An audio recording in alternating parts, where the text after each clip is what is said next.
ಕೊಟ್ರಮಂದ್ರೆ ಹ್ಮ್ ಸಣ್ಣ ಹುಡುಗಿಗೆ ಮದುವೆ ಅಂದ್ರೇನು ಅಂತ ಗೊತ್ತಿಲ್ಲ, ಹ್ಮ್ ಮದುವೆಯ ಅನುಭವ ಏನು ಅಂದ್ರೂ ಗೊತ್ತಿಲ್ಲ, ಹ್ಮ್ ಗಂಡ ಅಂದ್ರೇನು ಗೊತ್ತಿಲ್ಲ. ಹ್ಮ್ ಬೇರೆ ರೀತಿಯಿಂದ ಆಟದ ಸಾಮಾನುಗಳನ್ನು ತಂದು ಕೊಡುತ್ತಾನೆ ಹ್ಮ್ ಅಥವಾ ನಿನಗೆ ಬೇಕಾದನ್ನ ಕೊಡಿಸುತ್ತಾನೆ ಎಂದಾಗ ಅದಕ್ಕೆ ಸ್ವಲ್ಪ ಸಂತೋಷ ಆಗ್ತದೆ. ಹೌದು. ಅದೇ ಹುಡುಗಿಗೆ ವಯಸ್ಸಿಗೆ ಬಂದ ಮೇಲೆ ಹ್ಮ್ ಪತಿ ಅಂದ್ರೇನು, ಹ್ಮ್ ಪತಿಗಳ ಹ್ಮ್ ಒಂದು ಹ್ಮ್ ಪ್ರೇಮ ಅನ್ನುವಂಥದ್ದು ಏನು ಅನ್ನುವಂಥದ್ದು ಹ್ಮ್ ಆ ಹುಡುಗಿಗೆ ವಯಸ್ಸು ಬಂದ ಮೇಲೆ ಪ್ರತ್ಯಕ್ಷ ಅನುಭವ ಆಗ್ತದೆ. ಹೌದು. ಹಾಗೆಯೇ ವೇದಾಂತ ವಿದ್ಯಾರ್ಥಿಗೆ ಪ್ರಾರಂಭದಲ್ಲಿ ಹ್ಮ್ ಆ ಬ್ರಹ್ಮ ನೀನಿದ್ದಿ, ಆತ್ಮ ನೀನಿದ್ದಿ, ಆನಂದ ಸ್ವರೂಪನೇ ನೀನಿದ್ದಿ, ಹ್ಮ್ ಈ ದುಃಖ ಮತ್ತು ಸುಖದ ಹ್ಮ್ ಸಂಘರಹಿತನಾಗಿರುವಂತವನೇ ನೀನಾಗಿದ್ದಿ ಅಂದಾಗ ಹ್ಮ್ ಆ ಹುಡುಗಿಯ ಮದುವೆ ವಿಷಯ ಹೇಗೆ ರೋಚಕವಾಗುತ್ತದೆಯೋ ಹ್ಮ್ ಅದೇ ರೀತಿ ಪ್ರಾರಂಭದಲ್ಲಿ ವೇದಾಂತ ಶಾಸ್ತ್ರದಲ್ಲಿ ಹ್ಮ್ ಆಶ್ಚರ್ಯ ಆಗ್ತದೆ.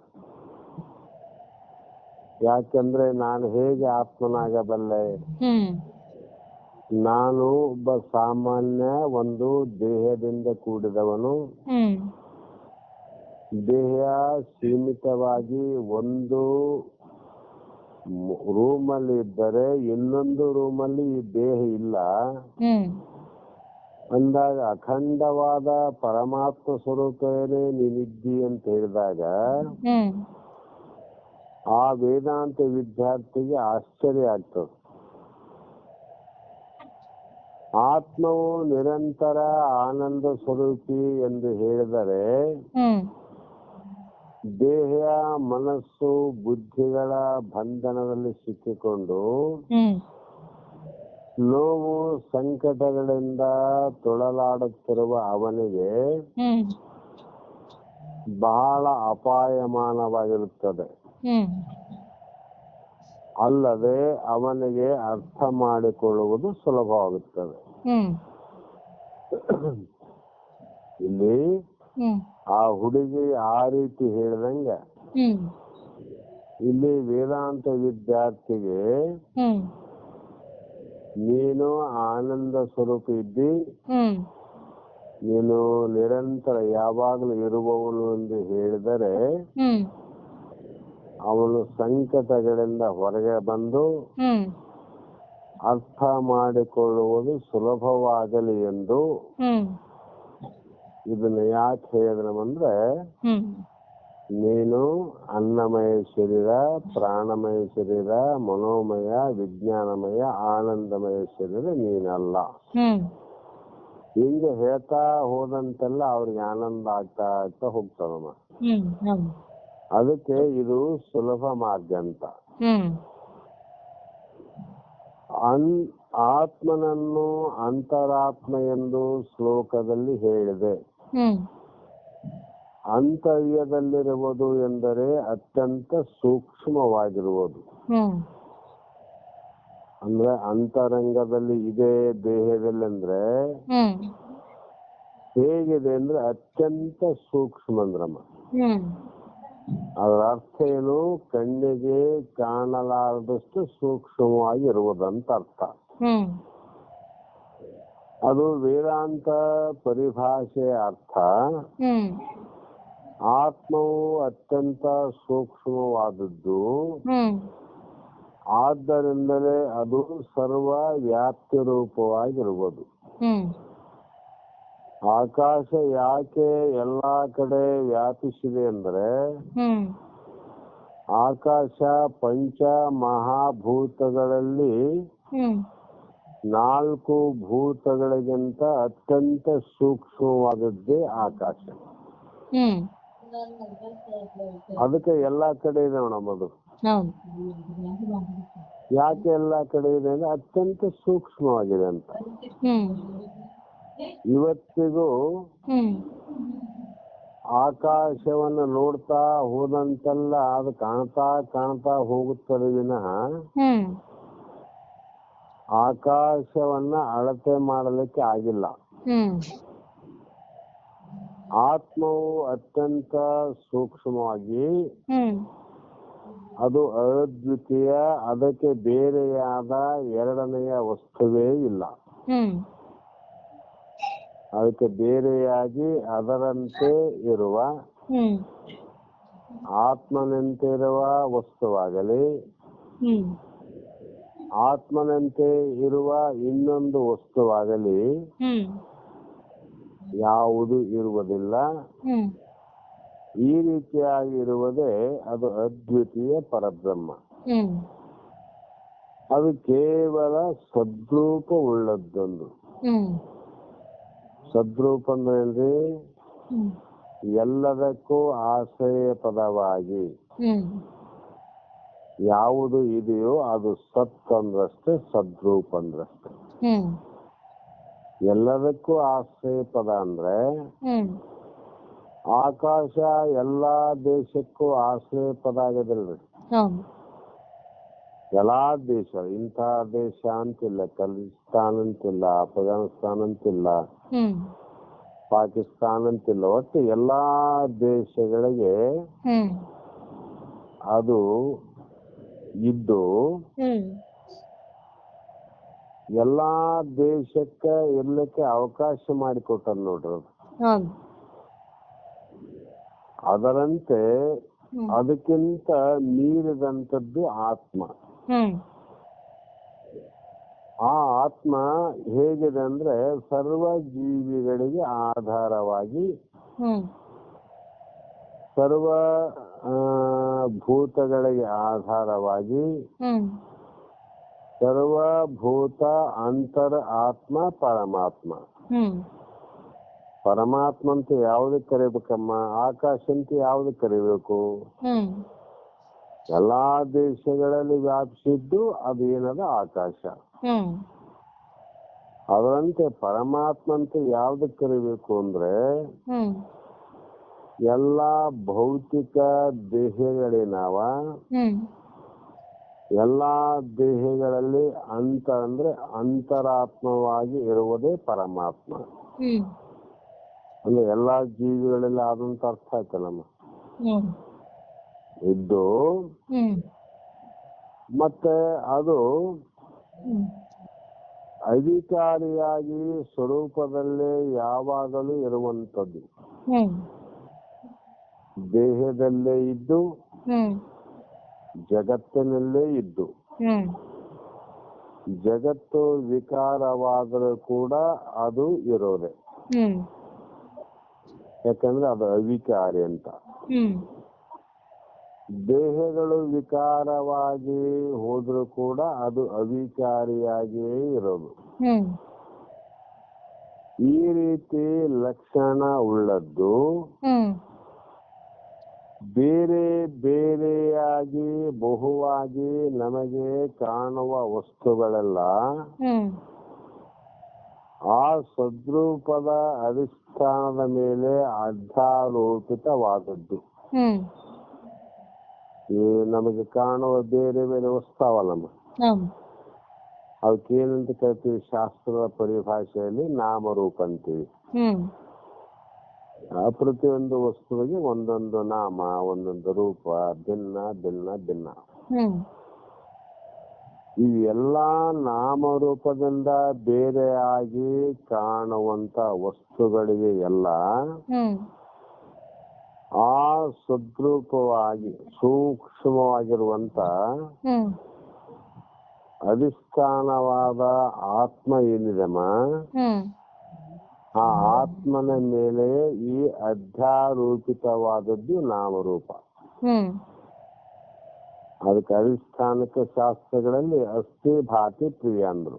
ಹ್ಮ್ ಆ ಅಸ್ಥಿಭಾತಿ ಪ್ರಿಯ ಕಾಣೋದಿಲ್ಲ, ಹ್ಮ್ ಆದ್ರೆ ನಾಮರೂಪ ಕಾಣ್ತಾವ. ಹ್ಮ್ ಸದ್ವಸ್ತುವಿನ ಮೇಲೆ ಭ್ರಾಂತಿ ಕಲ್ಪನೆಯೆಲ್ಲ ಹುಡುಗಾಟ. ಹ್ಮ್ ಇವು ನಾಮರೂಪ ಆದ್ರೆ ಹೇಗೆ ಯಾವಾಗ ತೋರುತ್ತವೆ ಅಂದ್ರೆ ಹ್ಮ್ ನಾಮರೂಪಗಳು ಭ್ರಾಂತಿಯ ಕಾಲದಲ್ಲಿ ಹ್ಮ್ ನಮ್ಮ ಬುದ್ಧಿಯ ಕಲ್ಪನೆಗಳಲ್ಲಿ ತೋರುತ್ತವೆ ವಿನಃ ಹ್ಮ್ ವಿಚಾರ ಮಾಡಿದಾಗ ಹ್ಮ್ ಈ ತೋರುವ ನಾಮರೂಪಕ್ಕೆ ಹ್ಮ್ ಅಸ್ತಿತ್ವವೇ ಇಲ್ಲ ಅಂತ. ಹ್ಮ್ ಅವು ಇಲ್ಲವೇ ಇಲ್ಲಮ್ಮ. ಹೌದು.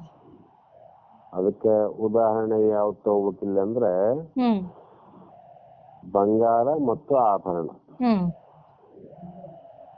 ಆಭರಣ ನಾನಾ ಪ್ರಕಾರವಾಗಿ ತೋರ್ತಾವಲ್ಲಮ್ಮ. ಹೌದು. ಆದ್ರೆ ಅಲ್ಲಿ ನಾನಾ ರೀತಿಯಾಗಿ ತೋರುವಂತ ಹ್ಮ್ ಏನ್ ಲಕ್ಷಣಗಳವ ಅವೆಲ್ಲ ಭ್ರಾಂತಿ ಮತ್ತು ಕಲ್ಪನೆಯಿಂದ. ಹೌದು. ಆದ್ರೆ ವಿಚಾರ ಮಾಡಿದಾಗ ಬಂಗಾರನೇ ಉಂಟು ವಿನಃ ಹ್ಮ್ ಆ ನಾಮರೂಪಗಳು ಇಲ್ಲವೇ ಇಲ್ಲ. ಹ್ಮ್ ಇರೋದು ಬಂಗಾರ, ಕರೆಯೋದು ಆಭರಣ. ಹ್ಮ್ ಅಲ್ಲೇನಮ್ಮ ಇರೋದು ಬಂಗಾರ, ಹೌದು. ನಾವು ಕರೆಯೋದೇನಂದ್ರೆ ಆಭರಣ. ಹೌದು. ಈ ಪ್ರಕಾರ ಇರೋದೆಲ್ಲ ಬ್ರಹ್ಮ, ಹ್ಮ್ ಕರೆಯೋದೆಲ್ಲ ಜಗತ್ತು ಅಥವಾ ದೇಹ ಅಂತ ಅರ್ಥ. ಹ್ಮ್ ಲೋಕದಲ್ಲಿ ನಾವು ಕಾಣುವ ನಾನತ್ವಕ್ಕೆ ಕಾರಣ ಹ್ಮ್ ಆತ್ಮ ಸದ್ವಸ್ತುವೆ. ಹ್ಮ್ ಬಂಗಾರದಿಂದ ಎಷ್ಟೇ ಈಗ ಕೆಲವು ಅಂಗಡಿಗಳಿಗೆ ಹೋದಾಗ ಹ್ಮ್ ಆ ಬಂಗಾರದ ಒಡವೆಗಳನ್ನ ನೋಡಲಿಕ್ಕೆ 3-4 ಬೇಕಮ್ಮ. ಹ್ಮ್ ಅಷ್ಟು ಡಿಸೈನ್ಗಳು, ಅಷ್ಟು ಮಾಡೆಲ್ಗಳು ಬಂದಾವ ಈಗ. ಹ್ಮ್ ಅದು ನೋಡಿದ್ರೆ ಯಾವ್ದು ತಗೋಬೇಕು ಯಾವ್ದು ಬಿಡಬೇಕು ಅಂತ ಬಹಳ ಮನಸ್ಸು ಇದಾಟ ಆಗ್ತದೆ. ಹೌದು. ಅದು ವಿಚಾರ ಮಾಡೋದು ಏನಮ್ಮ, ಅದು ಎಲ್ಲದಲ್ಲಿ ಬಂಗಾರನೇ ಅದಲ್ಲ. ಹೌದು. ಅಷ್ಟೆಲ್ಲ ಡಿಸೈನ್ ಮಾಡಲ್ಗಳು ಬೇರೆ ಬೇರೆ ಆಗಿದ್ರು ಕೂಡ ಅದರಲ್ಲಿ ಅಧಿಷ್ಠಾನವಾದದ್ದು ಬಂಗಾರ ಮಾತ್ರವೇ. ಹೌದು. ಅದೇ ಪ್ರಕಾರ ಹ್ಮ್ ನಾನಾ ಪ್ರಕಾರದ ಆಭರಣಗಳಿಗೆ ಬಂಗಾರವೇ ಕಾರಣ ಅಂತ. ಹ್ಮ್ ಈ ರೀತಿ ಉಳಿದ ವಸ್ತುಗಳ ನೋಟವೆಲ್ಲ ಅದರ ಮೇಲಿನ ಅಧ್ಯಾರೋಪ ಅಂತ.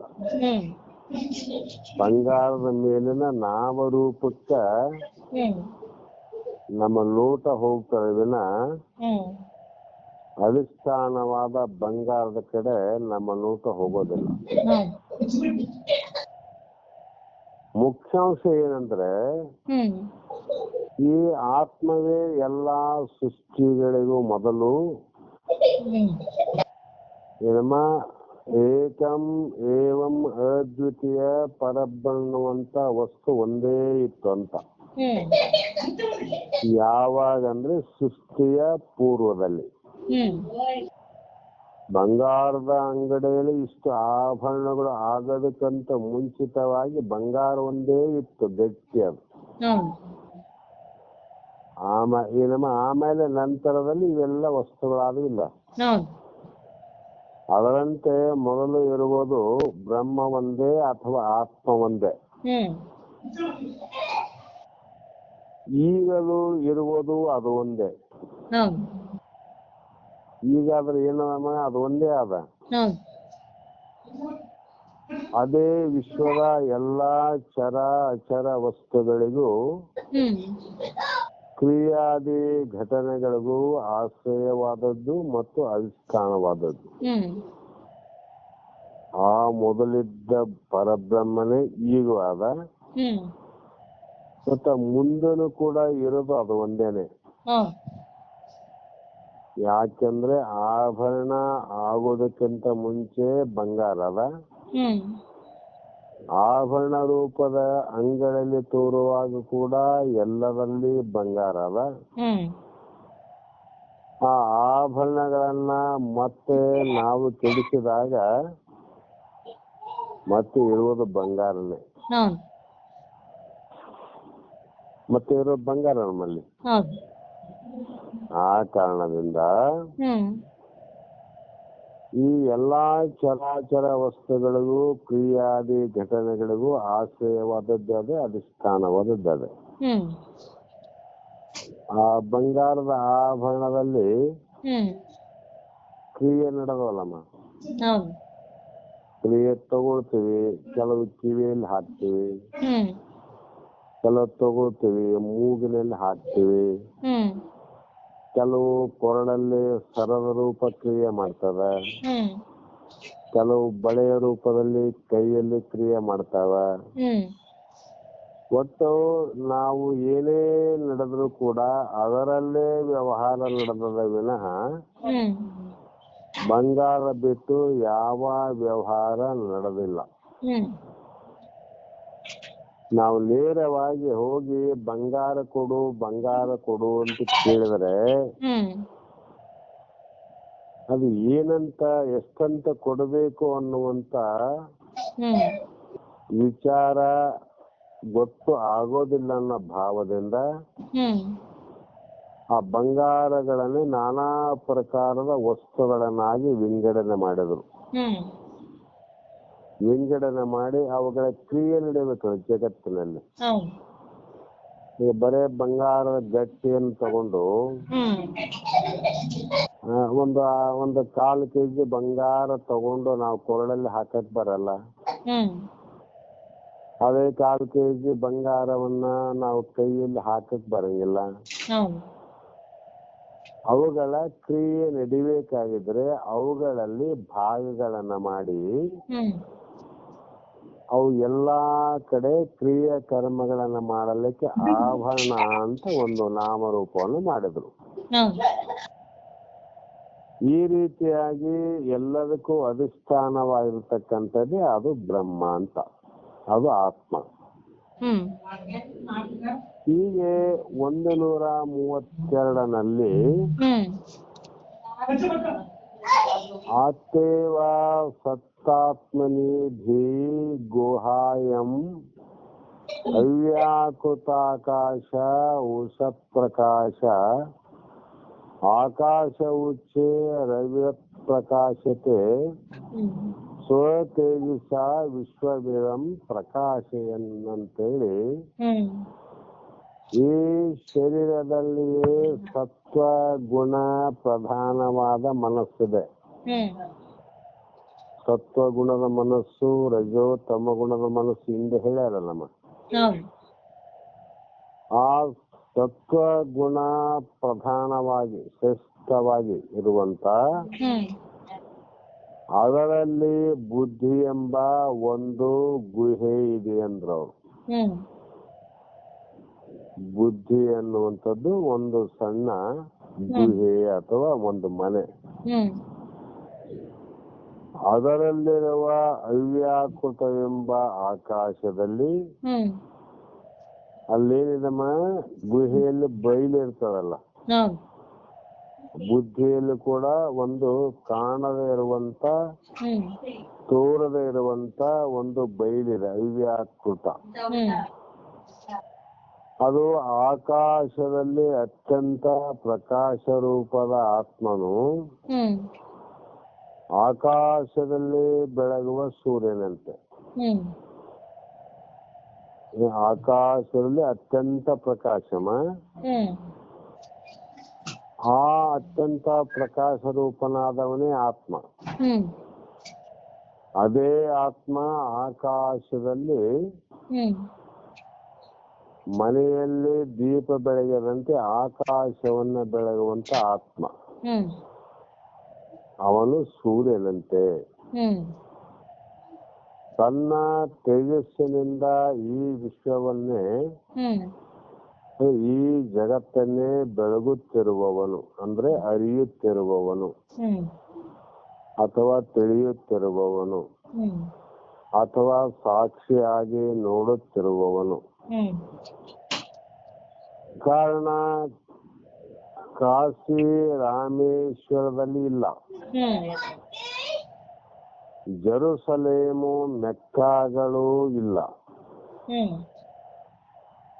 ಇಲ್ಲೇ ಈ ಶರೀರದಲ್ಲೇ ಶುದ್ಧ ಸತ್ವದಿಂದ ಕೂಡಿದ ತಳಮಳವಿಲ್ಲದ ಶಾಂತವಾದ ಮನಸ್ಸಿನಲ್ಲಿ ಹ್ಮ್ ಒಂದು ಬುದ್ಧಿ ಅನ್ನುವಂತ ಒಂದು ಗುಹೆ ಇದೆ ಅಂತ ಅರ್ಥ. ಹ್ಮ್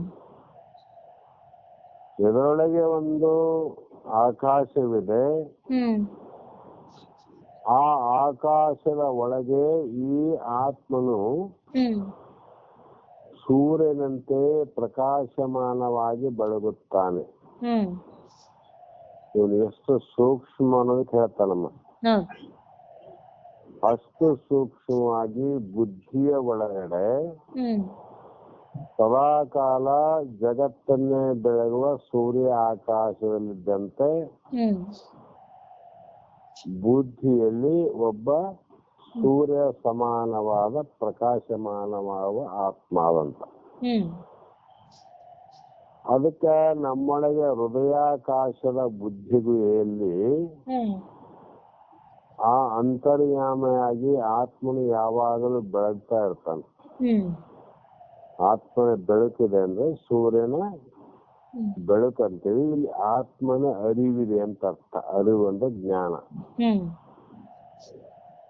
ಈ ಚಿದ್ರೂಪವನ್ನು ವ್ಯಕ್ತಿಯು ಹೃದಯಾಂತರ್ಗತವಾದ ಚಿದಾಕಾಶದ ಅಂತರಾಳದಲ್ಲಿ ಹ್ಮ್ ಪ್ರಜ್ವಲಿಸುತ್ತಿರುವ ದಿವ್ಯ ಜ್ಯೋತಿ ಎಂದು ಪರಿಗಣಿಸಬಹುದು. ಹ್ಮ್ ಇದಕ್ಕೇನಂತಾರಮ್ಮ? ದಿವ್ಯ ಜ್ಯೋತಿ ಅಂದ್ರು. ಹೌದು. ಜ್ಯೋತಿ ಬೇರೆ, ದಿವ್ಯ ಜ್ಯೋತಿ ಬೇರೆ. ಹ್ಮ್ ಬೇರೆ ವಸ್ತುಗಳ ಸಹಾಯದಿಂದ ಬೆಳಗುವ ಬೆಳಕಿಗೆ ಜ್ಯೋತಿ ಅಂತ ಕರೀತಾರೆ. ಹ್ಮ್ ಯಾವುದರ ಆಧಾರ ಮತ್ತು ಆಶ್ರಯವಿಲ್ಲದೆ ಹ್ಮ್ ಸ್ವತಂತ್ರವಾಗಿ ಬೆಳಗುವಂತ ಹ್ಮ್ ಬೆಳಕಿಗೆ ಅದಕ್ಕೆ ದಿವ್ಯ ಜ್ಯೋತಿ ಅಂತ ಕರೀತಾರೆ. ಹ್ಮ್ ಕಾರಣ ಆತ್ಮನಿಂದಲೇ 14 ಲೋಕ, ಹ್ಮ್ 14 ಲೋಕದ ಸೂರ್ಯ, ಚಂದ್ರ, ನಕ್ಷತ್ರ, ಗ್ರಹಗಳು ಹ್ಮ್ ಇವೆಲ್ಲವೂ ಕೂಡ ಹ್ಮ್ ಬೆಳಕನ್ನ ಬೀಳ್ತಾವಂದ್ರೆ ಆತ್ಮನ ಬೆಳಕಿನ ಸಹಾಯದಿಂದ. ಹ್ಮ್ ಹಾಗೆ ಹ್ಮ್ ಶುದ್ಧ ಸತ್ವರೂಪದ ಶಾಂತವಾದ ಹಾಗೂ ನಿಶ್ಚಲವಾದ ಮನಸ್ಸನ್ನು ಹೊಂದಿದ್ದರೆ ಮಾತ್ರ ಹ್ಮ್ ಆ ಆತ್ಮಜ್ಯೋತಿಯನ್ನ ಅರಿಯಲು ಸಾಧ್ಯ. ಅಂದ್ರೆ ಹ್ಮ್ ಯಾವ ನೋಡ್ಲಿಕ್ಕೆ ಸಾಧ್ಯ ಆದವಂದ್ರೆ ಹ್ಮ್ ಶುದ್ಧವಾಗಿರ್ತಕ್ಕಂಥ ಸತ್ವರೂಪ ಅಂತ. ಹ್ಮ್ ಸಾತ್ವಿಕ ಗುಣದ ಬಗ್ಗೆ ಹಿಂದೆ ಸೂತ್ರದಲ್ಲಿ ಹೇಳ್ಯಾರಮ್ಮ. ಹೌದು. ಆ ಗುಣದ ಪ್ರಬಲತೆ ಆಯ್ತಂದ್ರೆ ಹ್ಮ್ ಅವನಿಗೆ ಆತ್ಮಜ್ಯೋತಿಯ ಸಾಕ್ಷಾತ್ಕಾರ ಆಗ್ತದ. ಹ್ಮ್ ಆ ಆತ್ಮಜ್ಯೋತಿಯ ಸಾಕ್ಷಾತ್ಕಾರದಲ್ಲಿ ಹ್ಮ್ ದುಃಖ ರಹಿತವಾದಂತ ಆನಂದದ ಅನುಭವ ಆಗ್ತದೆ. ಹ್ಮ್ ಆ ಆನಂದದ ಅನುಭವ ಆದಾಗ ದುಃಖ ನಿವೃತ್ತಿ ಆಗ್ತದ. ಹ್ಮ್ ನಮ್ಮ ದೇಹ, ಬುದ್ಧಿ ಮತ್ತು ಜನನ ಮನನ ವಿಕಾರದ ಬುದ್ಧಿ ಹ್ಮ್ ನಷ್ಟವಾಗಿ ಹ್ಮ್ ನಮ್ಮ ಬುದ್ಧಿಯ ಮಟ್ಟ ಅತಿ ಸೂಕ್ಷ್ಮದ ಶಿಖರಕ್ಕೆ ಇರ್ತದೆ. ಹ್ಮ್ ಆ ಬುದ್ಧಿ ಆ ಸೂಕ್ಷ್ಮತೆ ಹೊಂದಿದಾಗ ಹ್ಮ್ ನಮಗೆ ಏನಾಗುತ್ತದೆ ಅಂದ್ರೆ ಆತ್ಮವೇ ಎಲ್ಲವನ್ನ ಬೆಳಗಿ ಹ್ಮ್ ಪ್ರಜ್ಞೆಯನ್ನ ಅಂದ್ರೆ ಅರಿವನ್ನ ಉಂಟು ಮಾಡುವುದರಿಂದ ಹ್ಮ್ ಅದನ್ನು ಆತ್ಮನಿಗೆ ಇನ್ನೊಂದು ರೂಪದಲ್ಲಿ ಜ್ಯೋತಿ ಅಂತ ಕರೆದರು. ಹ್ಮ್ ಅದಕ್ಕ ಜ್ಯೋತಿ ಬೆಳಗುತ್ತದೆ, ಇವನ ಜ್ಯೋತಿ ಬೆಳಗುತ್ತದೆ ಅಂತ ನಿಜಗೊಂಡು ಹೇಳಿದ್ರು. ಹ್ಮ್ ಇಲ್ಲಿ ಮುಖ್ಯಾಂಶ ಏನಂದ್ರೆ ಹ್ಮ್ ಸೂರ್ಯನು ಆಕಾಶದಿಂದ ಜಗತ್ತನ್ನ ಬೆಳಗಿ ಹ್ಮ್ ಸರ್ವ ವಸ್ತುಗಳನ್ನ ನಮ್ಮ ತಿಳಿವಿಗೆ ತರುತ್ತಾನೆ. ಹ್ಮ್ ಸೂರ್ಯ ಎಲ್ಲಿಂದ ಬೆಳಗ್ತಾನಮ್ಮ ಅಂದ್ರೆ ನಾವಿದ್ದಲ್ಲಿಗೆ ಬಂದು ಬೆಳಗೋದಿಲ್ಲ. ಹೌದು. ಆಕಾಶದಲ್ಲಿದ್ದು ಹ್ಮ್ ಇಡೀ ಜಗತ್ತನ್ನೇ ಬೆಳಗುವಂತ ಹ್ಮ್ ಆ ತನ್ನ ಬೆಳಕಿನಲ್ಲಿ ಸರ್ವ ವಸ್ತುಗಳು ಹ್ಮ್ ನಮ್ಮ ಅರಿವಿಗೆ ಬರುವಂತೆ ಹ್ಮ್ ತಿಳಿಸಿಕೊಡುತ್ತಾನೆ ಆ ಸೂರ್ಯ. ಹ್ಮ್ ಇಲ್ಲಂದ್ರೆ ಇಲ್ಲಿ ದನ ಯಾವುದು, ಪಶು ಯಾವುದು, ಗಿಡ ಯಾವುದು, ಹ್ಮ್ ಮನುಷ್ಯ ಯಾರು ಹ್ಮ್ ಅಂತ ನಮ್ಮ ಗಮನಕ್ಕೆ ಬರ್ತದಂದ್ರೆ ಆ ಸೂರ್ಯನ ಬೆಳಕಿನಿಂದ ಅಂತ ಅರ್ಥ. ಹ್ಮ್ ಸೂರ್ಯ ಇಲ್ಯಾನಮ್ಮ ಇಲ್ಲ, ಅವನ ಇಲ್ಯಾನ ಆಕಾಶವಿಲ್ಯಾನ ಅಂತ ಅರ್ಥ. ಹ್ಮ್ ಹಾಗೆ ನಮ್ಮ ಗಮನವು ಸೂರ್ಯನ ಕಡೆಗಿದ್ದರೆ ಹ್ಮ್ ನಮಗೆ ವಸ್ತು ವಿಷಯಗಳ ಅನುಭವವು ಉಂಟಾಗುವುದಿಲ್ಲ. ಹ್ಮ್ ನಮ್ಮ ಗಮನವು ವಸ್ತುಗಳ ಕಡೆಗೋ ವಿಷಯಗಳ ಕಡೆಗೋ ಇದ್ದಾಗ ಹ್ಮ್ ಸೂರ್ಯನ ಪ್ರಕಾಶವು ನಮ್ಮ ಅನುಭವಕ್ಕೆ ಬರುವುದಿಲ್ಲ. ಹ್ಮ್ ಹಾಗೆ ಹ್ಮ್ ಪರಮ ಜ್ಞಾನ ಸ್ವರೂಪವಾದ ಆತ್ಮನ ಕಡೆಗೆ ನಮ್ಮ ಧ್ಯಾನವಿದ್ದಾಗ ಹ್ಮ್ ಬಾಹ್ಯ ವಸ್ತುಗಳು ಹ್ಮ್ ನಮ್ಮ ಅರಿವಿಗೆ ಹಾಗೂ ಬುದ್ಧಿಯ ಹ್ಮ್ ಚಿಂತನೆಗಳು ನಮಗೆ ಗೊತ್ತಾಗುವುದಿಲ್ಲ. ಹ್ಮ್ ಸೂರ್ಯನ ಬೆಳಕು ಇದೆ, ಎಲ್ಲಾ ವಸ್ತುಗಳು ಗೋಚರ ಆಗ್ತಾವಲ್ಲಮ್ಮ. ಹ್ಮ್ ಆದ್ರೆ ನಾವು ಸೂರ್ಯನ ಕಡೆ ಮೇಲೆ ಗಮನವಿದ್ದಾಗ ವಸ್ತುಗಳ ಅರಿವಿಗೆ ಬರೋದಿಲ್ಲ ಅಂತ. ಹ್ಮ್ ಯಾಕೆ ನಾವು ಸೂರ್ಯನ ನೋಡ್ತೀವಿ, ಹ್ಮ್ ಸೂರ್ಯ ಕಾಣ್ತಾನೆ ವಿನ ಹ್ಮ್ ಸೂರ್ಯನ ಬೆಳಕಿನಲ್ಲಿ ಇನ್ನ ಇತರ ವಸ್ತುಗಳು ಯಾವುವು ನಮ್ಮ ಗಮನಕ್ಕೆ ಬರೋದಿಲ್ಲ. ಹ್ಮ್ ವಸ್ತುಗಳು ಇಲ್ಲಂತಲ್ಲ, ಹ್ಮ್ ಸೂರ್ಯನ ಬೆಳಕಿಲ್ಲಂತಲ್ಲ. ಹ್ಮ್ ಇಲ್ಲಿ ವ್ಯತ್ಯಾಸ ಏನಂದ್ರೆ ಹ್ಮ್ ವಸ್ತುಗಳ ಕಡೆ ನಮ್ಮ ಗಮನ ಇಲ್ಲ, ಸೂರ್ಯನ ಕಡೆ ಗಮನವಿದ್ದ ಕಾರಣ ಹ್ಮ್ ಸೂರ್ಯನೇ ಕಾಣುತ್ತಾನೆ ವಿನ ವಸ್ತುಗಳು ಕಾಣುವುದಿಲ್ಲ. ಹ್ಮ್ ಹೌದಿಲ್ಲ? ಹೌದು.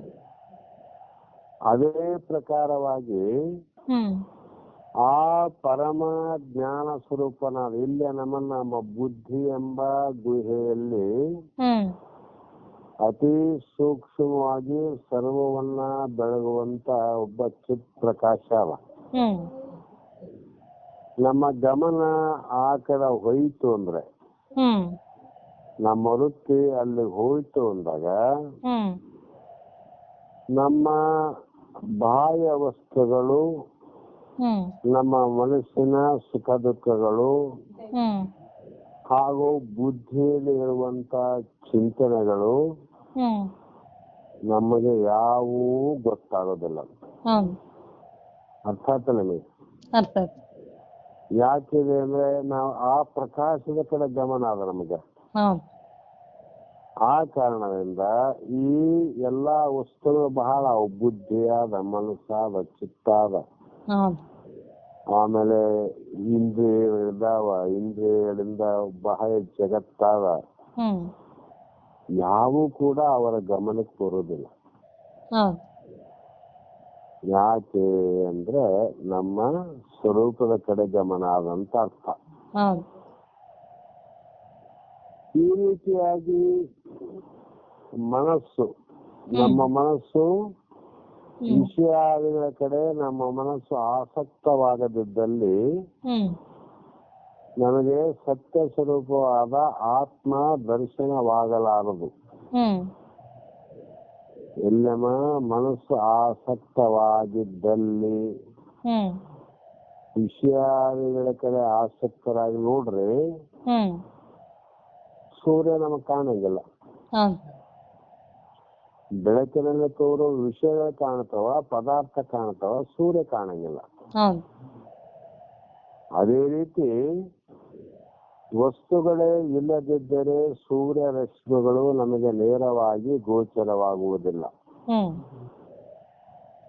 ಹಾಗೆ ನಿರ್ವಿಷೇಕವಾದ ಆ ಜ್ಞಾನ ಸ್ವರೂಪವನ್ನ ಹ್ಮ್ ನಮ್ಮೊಳಗೆ ಇಂದ್ರಿಯಾತೀತವಾದ ಅನುಭವದಿಂದ ನಾವು ಅರಿಯಬೇಕು.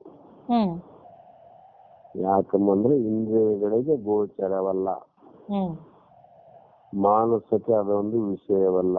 ಹ್ಮ್ ಹೇಳಬೇಕು ಮತ್ತೊಂದು ಅಣುವಿನಿಂದ. ಹ್ಮ್ ಒಂದು ಅಣುವನ್ನ ಮಾಡಿಕೊಂಡು ಉಪಾಯವನ್ನ ಮಾಡಿಕೊಂಡು ಆತ್ಮನನ್ನ ಅನುಭವ ಮಾಡಬೇಕು ವಿನಃ ಹ್ಮ್ ಅದು ಯಾಕಂದ್ರೆ ಇಂದ್ರಿಯಗಳಿಗೆ ಗೊತ್ತಾಗುವಂತ ಒಂದು ವಸ್ತು ಅಲ್ಲ ಅಂತ. ಹ್ಮ್ ಎಲ್ಲಾ ಇಂದ್ರಿಯಗಳಿಗೆ ಗೊತ್ತಾಗ್ತಾವ ಪದಾರ್ಥಗಳು, ಹೌದು. ನಮ್ಮ ಹೌದು. ಜಗತ್ತಿನಲ್ಲಿ ಯಾವುದೇ ಪದಾರ್ಥ ಇರಲಿ, ಹ್ಮ್ ಆ ಪದಾರ್ಥಗಳ ಜ್ಞಾನ ನಮಗೆ ಆಗ್ತದ. ಹೌದು. ಯಾಕಂದ್ರೆ ಅವೆಲ್ಲವೂ ಇಂದ್ರಿಯಗಳಿಂದ ನೋಡುವಂತ ವಸ್ತುಗಳು, ಪದಾರ್ಥಗಳು. ಹ್ಮ್ ಆತ್ಮ ಪರಮಾತ್ಮನನ್ನ ಇಂದ್ರಿಯಾತೀತವಾಗಿ ನೋಡಬೇಕು. ಹ್ಮ್ ಯಾಕೆ ಇಂದ್ರಿಯಗಳನ್ನ ನೋಡುವವನೇ ಪರಮಾತ್ಮ. ಹ್ಮ್ ಪರಮಾತ್ಮನ ನೋಡುವಂತ ಶಕ್ತಿ ಇಂದ್ರಿಯಾದಿಗಳಿಗಿಲ್ಲ. ಹ್ಮ್ ಅದಕ್ಕಾಗಿ ಒಂದು ಹ್ಮ್ ಸಂಜ್ಞೆಯಿಂದ, ಸಾತ್ವಿಕ ಗುಣಬುದ್ಧಿಗಳಿಂದ ಹ್ಮ್ ನಾವು ಇದನ್ನ ಅನುಭವಕ್ಕೆ ತಂದುಕೊಳ್ಳಬೇಕು ಅಂತ ಇಲ್ಲಿ ಹೇಳ್ತಾ ಬಂದ್ರು. ಹ್ಮ್ ಮತ್ತ ಮುಂದಿನ ಸೂತ್ರದಲ್ಲಿ ಹ್ಮ್ ಜ್ಞಾತ ಮನೋ ಅಹಂಕೃತಿ ಈ ಕ್ರಿಯಾಣಾಂ ದೇಹ ಇಂದ್ರಿಯ ಪ್ರಾಣ ಕೃತ ಕ್ರಿಯಾಣಾಂ ಅಯೋ ಅಗ್ನಿ ವತ್ತಾನ ಅನುವರ್ತಮಾನೋ ಅನುವರ್ತಮಾನೋ ನ ಚೇಷ್ಟತೆ ನೋ ಏಕರೋತಿ ಕಿಂಚನ ಅಂತ ಇಲ್ಲೊಂದು ಪ್ರಮಾಣ ಹೇಳ್ತಾರ. ಅಂದ್ರೆ ಆತ್ಮನು, ಮನಸ್ಸು, ಅಹಂಕಾರ ಇವುಗಳ ವಿಕಾರಗಳನ್ನು ದೇಹ ಇಂದ್ರಿಯ ಪ್ರಾಣಗಳಿಂದ ಉಂಟಾಗುವ ಕ್ರಿಯೆಗಳನ್ನು ಅರಿಯುತ್ತಾನೆ. ಇಲ್ಲಿ ಮುಖ್ಯವಾಗಿ ಹೇಳ್ತಾರಮ್ಮ ಅವರು. ಸುಖ ದುಃಖಗಳು ನಮ್ಮ ಮನಸ್ಸು ಮತ್ತು ಬುದ್ಧಿಗಳ ಒಂದು ಸ್ಥಿತಿ ಅದು. ಅವುಗಳನ್ನ ಅರಿಯುವವನು ಅಂದ್ರೆ ತಿಳಿಯುವಂತ ಜ್ಞಾನಿ ನಮ್ಮೊಳಗೆ ಇರುವ ಆತ್ಮನು. ನನಗೆ ಸುಖ ಆಯ್ತು, ದುಃಖ ಇತ್ರಿ, ನಮ್ಮ ಬುದ್ಧಿ ಹೋಯ್ತು, ನಮಗ್ ಬಂತು. ಆವಾಗ ಬುದ್ಧಿ ತಿಳಿತಿದ್ದಿಲ್ಲ, ಈ ಬುದ್ಧಿ ತಿಳಿಯುತ್ತದೆ. ಇವುಗಳೆಲ್ಲವನ್ನ ಅರಿಯುವಂತವನು ಆತ್ಮ. ಸರ್ವವನ್ನು ಅರಿಯುವವನು ಆತ್ಮನೇ. ಅದು ಸರ್ವವಂದ್ರೆ ಎಲ್ಲವಂತಮ್ಮ. ಅದು ಮೊದಲು ಹೇಳಂತೆ ದೇಹ ಇಂದ್ರಿಯ ಪ್ರಾಣ ಅವುಗಳ ಕ್ರಿಯೆ ಎಲ್ಲವನ್ನು ತಿಳಿಯುವವನು. ಆ ಒಂದು ಅರಿಯುವಂತ ಒಂದು ಆತ್ಮ ಇಲ್ಲದಿದ್ದರೆ ಯಾವ ಜ್ಞಾನವೂ ನಮಗೆ ಆಗುವುದೇ ಇಲ್ಲ. ನಮಗೆ ಯಾವ ಜ್ಞಾನ ಆಗ್ತದಿಲ್ಲಮ್ಮ. ಪ್ರಪಂಚದ ಜ್ಞಾನ ಆಗ್ತದಿಲ್ಲ, ಜಾಗೃತ ಜ್ಞಾನ ಆಗ್ತದಿಲ್ಲ, ಸ್ವಪ್ನದ ಜ್ಞಾನ ಆಗ್ತದಿಲ್ಲ, ನಿದ್ರೆಯ ಜ್ಞಾನ ಆಗ್ತದಿಲ್ಲ. ವ್ಯಕ್ತಿಯಲ್ಲಿ ಅನುಭವ ಪಡೆಯುವುದು, ಕರ್ತವ್ಯವೆನಿಸಿಕೊಳ್ಳುವುದು ಅವನ ಅಹಂಕಾರ ಅಂತ. ನಾನು ಮಾಡದೆ, ನಾನು ನೋಡದೆ, ನಾನು ಕೇಳದೆ, ನಾನು ಕೊಟ್ಟೆ, ನಾನು ತೆಗೆದುಕೊಂಡೆ ಅನ್ನುವಂಥದ್ದು ಅಹಂಕಾರ ಧರ್ಮ. ಅದು ಅವನ ಅಹಂಕಾರ ಒಳಗೆ ನಡೆಯುವ ಮತ್ತು ಹೊರಗೆ ಸಂಭವಿಸುವ ಎಲ್ಲಾ ಕ್ರಿಯೆ ಕರ್ಮಗಳಿಗೂ ಹಾಗೂ ಅನುಭವಗಳಿಗೂ ಅದೇ ಕರ್ತೃ. ಯಾವ್ದಮ್ಮ? ಅಹಂಕಾರವೇ ಕಾರಣ. ಕರ್ತೃತ್ವ ಭೋಕ್ತೃತ್ವ ಭಾವವುಳ್ಳ ಅಹಂಕಾರವನ್ನೇ ನಾವು ಜೀವ ಎಂದು ಕರೆಯುವುದು.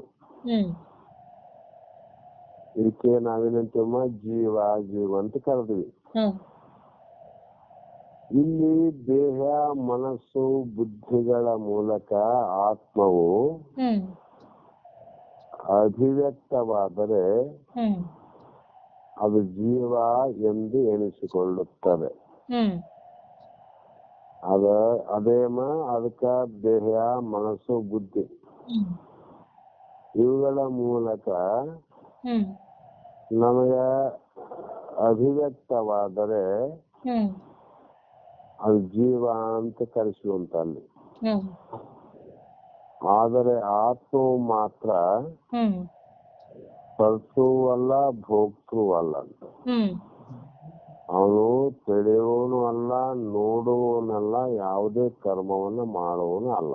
ಹ್ಮ್ ಆದರೆ ಈ ದೇಹ ಮನಸ್ಸುಗಳು ಮಾಡುವಂತದ್ದನ್ನ ಹ್ಮ್ ಜೀವ ಮಾಡುತ್ತಾನೆ ಅನ್ನುವ ರೀತಿ ವರ್ತನೆ ಮಾಡುವುದೇ ಹ್ಮ್ ಆ ಅಹಂಕಾರ ಧರ್ಮವಿನ ಆತ್ಮ ಧರ್ಮ ಅಲ್ಲ. ಹ್ಮ್ ಅವನು ಇಂದ್ರಿಯ ಇಲ್ಲ, ಯಾವ ಕರ್ತವ್ಯ ಮಾಡಂಗಿಲ್ಲ, ಕರ್ಮ ಮಾಡಂಗಿಲ್ಲ. ಹ್ಮ್ ಇಂದ್ರಿಯಗಳಿಲ್ಲ ಅಂದ ಮೇಲೆ ಅವನಿಗೆ ಯಾವ ಸುಖ ದುಃಖವೂ ಹೇಳಂಗಿಲ್ಲ. ಹ್ಮ್ ಬೇರೆ ಬೇರೆ ಆಕೃತಿಯುಳ್ಳ 10 ಕಬ್ಬಿಣದ ತುಂಡುಗಳನ್ನು ಹ್ಮ್ ಬೆಂಕಿ ಒಳಗೆ ಹಾಕಿ ಚೆನ್ನಾಗಿ ಕೆಂಪಗೆ ಕಾಯಿಸಿದರೆ ಹ್ಮ್ ಅವು ಆಯಾ ಆಕೃತಿಯುಳ್ಳ ಬೆಂಕಿಯಂತೆ ಕಾಣುವವು. ಹ್ಮ್ ಹೌದಿಲ್ಲಮ್ಮ? ಹ್ಮ್ ಈಗ ಕಬ್ಬಿಣದ ಒಂದು 10 ತುಂಡುಗಳನ್ನು ತಗೊಂಡು ಹ್ಮ್ ಒಂದು ಗೋಲಾಕಾರ ತುಂಡು ಅಥವಾ ಒಂದು ಬೇರೆ ಕೊಡಲಿ ಆಕಾರದ ಒಂದು ತುಂಡು ಹ್ಮ್ ಅಥವಾ ಆರೆ ಪಿಕಾಸಿ ಅನ್ನುವಂತ ಒಂದು ತುಂಡು ಹ್ಮ್ ಮತ್ತೆ ನಾನಾ ರೀತಿಯ ಬೇರೆ ಬೇರೆ ತುಂಡುಗಳನ್ನ ಅಗ್ನಿಯಲ್ಲಿ ಹಾಕಿದಾಗ ಹ್ಮ್ ಅವು ಚೆನ್ನಾಗಿ ಕಾದ ಮೇಲೆ ಹ್ಮ್ ಅವು ಗೋಲಾಕಾರ ಕಬ್ಬಿಣ ತಂದ್ರೆ ಅಗ್ನಿ ಕೂಡ ಗೋಲಾಕಾರ ಕಾಣ್ತದಮ್ಮ. ಹ್ಮ್ ಮತ್ತ ಆ ಒಂದು ಉದ್ದನ ರಾಡು ಏನಾದ್ರೂ ಇಡ್ತೀವಿ ಅಂದ್ರೆ ಹ್ಮ್ ಅದು ಅಗ್ನಿ ಉದ್ದಕ್ಕೆ ಕಾಣಿಸ್ತದ ನಮಗೆ. ಹ್ಮ್ ಈ ರೀತಿ ಯಾವ ಆಕಾರದ ಹಾಕ್ತಿವಿ ಅದೇ ಆಕಾರವನ್ನ ತಾಳ್ತದ ಅಗ್ನಿ. ಹ್ಮ್ ಆದ್ರೆ ಅಗ್ನಿಗೆ ಆಕಾರ ಆದೇನಮ್ಮ? ಇಲ್ಲ. ಇಲ್ಲ. ಅಗ್ನಿ ಹೇಗಿದೆ, ಗುಂಡಕ್ಕಾದ ಉದ್ದಕ್ಕಾದ ಈಗ ಹೇಳಲಿಕ್ಕೆ ಸಾಧ್ಯನೇ ಇಲ್ಲ. ಆದ್ರೂ ಕೂಡ ಅದರ ಆಕಾರನೇ ಕಾಣ್ತವೆ. ಈಗ ಗುಂಡಗೆ ಚೌಕವಾಗಿ ತ್ರಿಕೋನವಾಗಿ ಆಯವಾಗಿ ಅನೇಕ ಆಕಾರಗಳ ಬೆಂಕಿಯಂತೆ ಕಾಣುತ್ತದೆ ಅಗ್ನಿ. ಆದರೆ ಎಲ್ಲರಿಗೂ ತಿಳಿದಿರುವಂತೆ ಬೆಂಕಿಗೆ ನಿಶ್ಚಿತವಾದ ರೂಪ ಇಲ್ಲ. ಇದೇ ಆಕಾರ ಅಂತ ಯಾರನ್ನ ಹೇಳ್ಯಾರ ನಾವು ಬೆಂಕಿಗೆ? ಇಲ್ಲ. ಕಬ್ಬಿಣದ ವಸ್ತುಗಳನ್ನ ಬೆಂಕಿಯಲ್ಲಿ ಕೆಂಪಗೆ ಕಾಯಿಸಿದಾಗ ಬೆಂಕಿಯು ಆ ವಸ್ತುವಿನ ರೂಪವನ್ನು ತಾಳುತ್ತದೆ. ಹೌದಲ್ಲಮ್ಮ? ಹಾಗೆಯೇ ಆತ್ಮ ಅನ್ನುವಂಥದ್ದು ಒಂದು ಬೆಂಕಿ ಇದ್ದಂಗೆ, ಆತ್ಮ ಪ್ರಭೆ. ಬೇರೆ ಬೇರೆ ಕರಣಗಳ ಮೂಲಕ ಪ್ರಕಟವಾದರೆ ಅದು ಆ ಕರಣಗಳಂತೆಯೇ ತೋರುತ್ತದೆ. ಇಲ್ಲಿ ಬೇರೆ ಬೇರೆ ಕರಣಗಳ, ಮನಸ್ಸು ಒಂದು ಕರ್ಣ, ಬುದ್ಧಿ ಒಂದು, ಚಿತ್ತ ಒಂದು, ಅಹಂಕಾರ ಒಂದು, ಇವುಗಳ ಮೂಲಕ ಅದೇ ಆತ್ಮ ಪ್ರಭೆ ಕೂಡಿಕೊಂಡಾಗ ಒಂದೊಂದು ಪ್ರಕಾರದಂತೆ ನಮಗೆ ತೋರ್ತಾವ. ಆದರೆ ಸೂರ್ಯನ ಬೆಳಕಿಗೆ ಯಾವ ರೂಪವೂ ಇಲ್ಲ. ಅದರಂತೆ ಇದು ಅಲೆಗಳ ಮೇಲೆ ಬಿದ್ದಾಗ ಅಲೆಗಳಂತೆ ತೋರುತ್ತದೆ. ಹೌದು, ಸೂರ್ಯನ ಬೆಳಕಿಗೆಮ್ಮ ಅದಕ್ಕೆ ನಿರ್ದಿಷ್ಟವಾದ ರೂಪ ಇಲ್ಲ. ಆದ್ರೆ ಆಯಾ ವಸ್ತುಗಳ ಮೇಲೆ ಬಿದ್ದಾಗ ಅಲೆಗಳಂತೆ ತೋರುತ್ತದ. ಹ್ಮ್ ಅದೇ ಬೆಳಕು ಸಮುದ್ರದ ನೀರಿನ ಗುಳ್ಳೆ ಮೇಲೆ ಬಿದ್ದಾಗ ಹ್ಮ್ ಅದು ನೊರೆಯಂತೆ ಕಾಣುತ್ತದೆ ಬೆಳಕು. ಹ್ಮ್ ಅದೇ ಪ್ರಕಾರ ಅದರ ಬೆಳಕು ಹಾಗೆಯೇ ಕಾಣುತ್ತದೆ. ಹ್ಮ್ ಆದ್ದರಿಂದ ಅದು ಯಾವ ವಸ್ತುಗಳನ್ನ ತಾತ್ಕಾಲಿಕವಾಗಿ ಬೆಳಗುತ್ತದೆಯೋ ಹ್ಮ್ ಅವುಗಳ ಆಕಾರವನ್ನು ಹೊಂದುತ್ತದೆ. ಹ್ಮ್ ಬೆಂಕಿಯು ಸ್ಪಷ್ಟವಾಗಿ ಅರ್ಥ ಮಾಡ್ಬೇಕಮ್ಮ. ಹ್ಮ್ ನಿರಾಕಾರ ನೋಡ್ತಾ ನಿರಾಕಾರ, ಅದಕ್ಕೆ ಆಕಾರ ನಿರ್ದಿಷ್ಟವಾಗಿಲ್ಲ. ಹ್ಮ್ ಅಂದ್ರೆ ಭೂತಗಳಲ್ಲಿ ಅದಕ್ಕೆ ಬೆಂಕಿಗೆ ಆಕಾರ ಇಲ್ಲ ಅಂತ ಅರ್ಥ. ಹಲೋ, ಹ್ಮ್ ಅದು ಕಣ್ಣಿಗೆ ತೋರ್ತದ ಬೆಂಕಿ, ಹ್ಮ್ ಆದ್ರೆ ನಿರ್ದಿಷ್ಟ ಆಕಾರ ಇಲ್ಲ ಮತ್ತೆ. ಹ್ಮ್ ಅದು ಆತ್ಮ, ಅದು ನಿರಾಕಾರ. ಹ್ಮ್ ಅದು ಯಾವುದಕ್ಕೂ ತೋರಲಾರದಂಥದ್ದು. ಹ್ಮ್ ಆದರೂ ಕೂಡ ಹ್ಮ್ ಅದು ಆಯಾ ಉಪಾಧಿಗಳಲ್ಲಿ ಕೂಡಿದಾಗ ಆಯಾ ಉಪಾಧಿಗಳಂತೆ ತೋರ್ತದೆ. ಹ್ಮ್ ಮನುಷ್ಯನೊಳಗೆ ಸೇರಿದರೆ ಮನಸ್ಸು ಸಂಕಲ್ಪ ವಿಕಲ್ಪ ಮಾಡ್ತದ. ಹ್ಮ್ ಈ ರೀತಿಯಾಗಿ ತಾತ್ಕಾಲಿಕವಾಗಿ ಎಲ್ಲವನ್ನು ಅದು ಬೆಳಗುತ್ತದೆ. ಹ್ಮ್ ಇದರ ಮುಖ್ಯಾಂಶ ಏನಂದ್ರೆ, ಹ್ಮ್ ಮನಸ್ಸಿನಲ್ಲಿ ನಡೆಯುವ ಕೆಲಸಗಳೆಲ್ಲ ಬೆಳಗುತ್ತದೆ. ಹ್ಮ್ ಆ ನಮ್ಮ ಬುದ್ಧಿಯಲ್ಲಿ ಅಂತರ್ಯಾಮಿಯಾಗಿರುವಂತ ಆತ್ಮ ಹ್ಮ್ ಮನಸ್ಸಿನ ಎಲ್ಲಾ ಕ್ರಿಯೆಗಳನ್ನ ಅದು ಬೆಳಗ್ತದಮ್ಮ. ಹ್ಮ್ ಅಂದ್ರೆ ಅದನ್ನ ಅರಿಯುತ್ತದೆ. ಹ್ಮ್ ಆಗ ಅದು ಭೋಗ್ತುವಂತೆ ತೋರುತ್ತದೆ. ಹ್ಮ್ ಆ ಮನಸ್ಸು ಮಾಡೋದನ್ನ ನಾನು ಮಾಡ್ತೀನಿ ಅಂತ ಅನಿಸ್ತದಮ್ಮ. ಹ್ಮ್ ಆದರೆ ಅದು ಮಾಡೋದಿಲ್ಲ ಅಂತ. ಹ್ಮ್ ಬಾಹ್ಯ ಪ್ರಪಂಚದ ಚಟುವಟಿಕೆಗಳು ನಡೆಯುತ್ತಿದ್ದಾಗ ಹ್ಮ್ ಅದೇ ಚಿತ್ಶಕ್ತಿಯು ಕರ್ತುವಂತೆ ತೋರಿಕೊಳ್ಳುತ್ತದೆ. ಹ್ಮ್ ನಾವು ಬಾಹ್ಯ ಜಗತ್ತಿನಲ್ಲಿ ಏನಾದ್ರೂ ಕಾರ್ಯ ಕರ್ಮಗಳನ್ನ ಮಾಡಿದ್ರೆ ಹ್ಮ್ ಆತ್ಮನೇ ಕಾರ್ಯ ಕರ್ಮಗಳನ್ನು ಮಾಡುತ್ತಾನೇನೋ ಅಂತ ಅನಿಸ್ತದ. ಹ್ಮ್ ಆದರೆ ನಿಜವಾಗಿಯೂ ಅದು ಯಾವ ಕಾರ್ಯದಲ್ಲೂ ಭಾಗವಹಿಸುವುದಿಲ್ಲ. ಹ್ಮ್ ಯಾವ ಕಾರ್ಯದಲ್ಲಿ ಭಾಗವಹಿಸುವುದಿಲ್ಲ, ಕೂಡುವುದಿಲ್ಲ ಅಂತ. ಹ್ಮ್ ಕೂಡೋದಿಲ್ಲ ಅಂದ್ರೆ ಅದು ಕರ್ತುವಲ್ಲ ಮತ್ತು ಭೋಗ್ತುವಲ್ಲ ಅಂತ. ಹ್ಮ್ ಅವನು ಸ್ಪರ್ಧನೆ ಮಾಡಲ್ಲ ಆಟದಾಗ ಅಂದ್ರೆ ಸೋತನೂ ಇಲ್ಲ ಗೆದ್ದನೂ ಇಲ್ಲ ಅಂತ.